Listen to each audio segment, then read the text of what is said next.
Everyone, my name is C Deepika Jain and welcome back to my YouTube channel. तो आज की इस वीडियो में हम डिस्कस करने वाले हैं एक बहुत ही इम्पोर्टेंट टॉपिक के बारे में जो हर किसी के माइंड में चल रहा है और वो है सेक्शन 43BH। तो सेक्शन 43BH के तहत आपकी परचेज हो सकती है टैक्सेबल और आपको पेमेंट करना पड़ सकता है टैक्स। तो section 43BH insert through budget 2023 और जो एप्लीकेबल है 1 अप्रैल 2023 से, मींस फाइनेंशियल ईयर 23 जो इसके लिए एप्लीकेबल है, जिसका असेसमेंट है 24-25। अब हमारा जो फाइनेंशियल ईयर है वो ऑलमोस्ट क्लोज होने वाला है और सभी पर्सन अपने बुक्स क्लोजिंग की तैयारी कर रहे हैं। तो ऐसे में आपको सबसे बड़ी चीज़ जो ध्यान में रखनी है वो है क्रेडिटर्स। आपने अपने क्रेडिटर्स का पेमेंट किया है या नहीं। यदि आपने नहीं किया है तो आप अपने सभी क्रेडिटर्स की ड्यू को 31 मार्च 2024 से पहले क्लियर कर लें। Understanding of section 43BH। तो सेक्शन 43BH क्या बोलता है कि अगर आपका कोई भी पेमेंट ड्यू है एमएसएमई को, तो आपको उसका payment section 15 of MSME act में जो टाइमलाइन प्रिस्क्राइब्ड की गई है उसी में करना है। अगर आप उस टाइमलाइन के बियॉन्ड जाकर पेमेंट करते हैं तो आपके जो खर्चे हैं वो डिसअलाउड हो जाएंगे और आपको टैक्स का पेमेंट करना पड़ेगा। ध्यान रहे, सेक्शन 43BH में जो आपके एक्सपेंसेस है वो एक्चुअल पेमेंट बेसिस पर ही आपको अलाउड होंगे, ना कि ड्यू बेसिस पर। Applicability of clause H of section 43B। तो अब सेक्शन 43BH किस पे एप्लीकेबल होगा? तो कोई भी एंटरप्राइजेस जिसके द्वारा गुड्स का परचेज किया जाता है या कोई सर्विस ली जाती है किसी ऐसे एंटरप्राइजेस से जो एमएसएमई में रजिस्टर्ड है, तो उस पर ये क्लॉज एप्लीकेबल होगा। पर ध्यान रहे, बायर को एमएसएमई में रजिस्टर्ड होना कंपल्सरी नहीं है। Definition of micro and small enterprises. तो माइक्रो एंटरप्राइजेज की डेफिनेशन में कौन कवर होंगे? ऐसे व्यापारी जिनका टर्नओवर पिछले साल में 5 करोड़ तक का है और ऐसे मैन्युफैक्चरर जिन्होंने प्लांट एंड मशीनरी में इन्वेस्टमेंट कर रखा है अप टू 1 करोड़, तो वो माइक्रो एंटरप्राइजेज में कवर होंगे।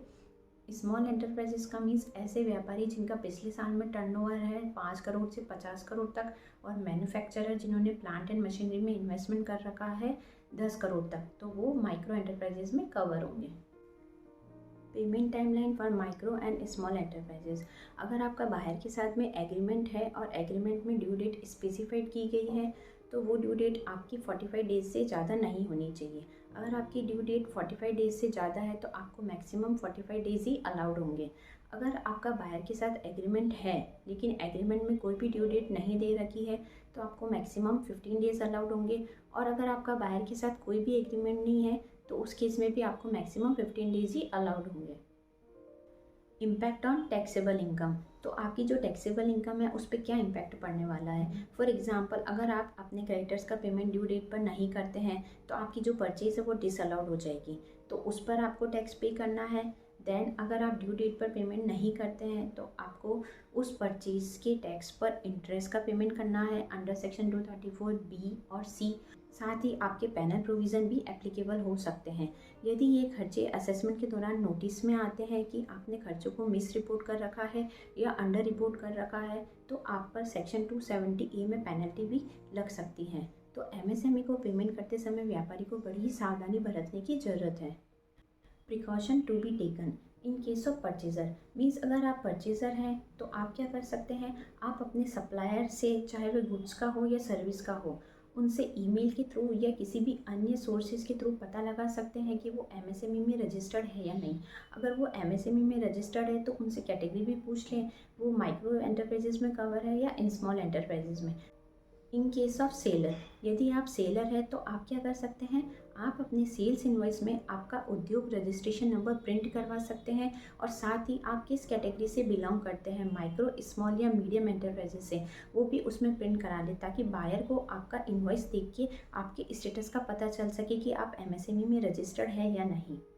दूसरा, आप क्या कर सकते हैं कि आप अपने सभी बायर को अपना उद्योग रजिस्ट्रेशन नंबर ईमेल के थ्रू या व्हाट्सएप के थ्रू या किसी भी अन्य माध्यम से भेज सकते हैं और साथ ही आप अपनी कैटेगरी भी उनको बता दें कि आप माइक्रो एंटरप्राइजेस में कवर है या स्मॉल एंटरप्राइजेस में, ताकि उनको आपको पेमेंट करने में आसानी रहे।